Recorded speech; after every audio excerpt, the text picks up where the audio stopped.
চাহিদা ও ভালো দাম পাওয়ায় অন্যান্য ফসলের পরিবর্তে তুলা চাষে ঝুঁকছেন জামালপুরের অনেক চাষি।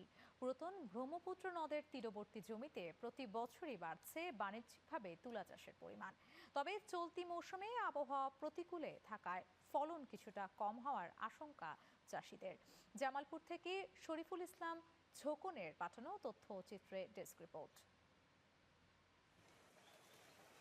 চলতি বছরে জামালপুরে ৩১২ হেক্টর জমিতে তুলা চাষ হয়েছে, যা গতবারের চেয়ে ৫ হেক্টর বেশি। তবে বৃষ্টির কারণে কিছুটা ক্ষতি হলেও সেই ক্ষতি পুষিয়ে নিতে সহজ শর্তে ঋণের ব্যবস্থা করছে জামালপুর তুলা উন্নয়ন বোর্ড।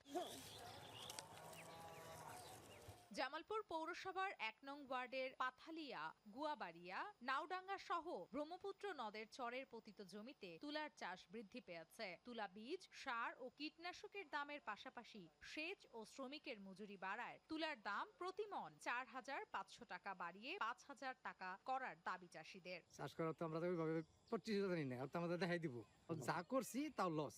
আর যারা বৃষ্টি দিছে ওগুলা নাপ তো নিয়ে নিছে, কইছে 4,000 করে না গেছে, 3,000 দেন। গত বছর দাম দিছিল 4,000 টাকা, এবার দিছে 200 টাকা কম। গৃহস্থর ক্ষতি।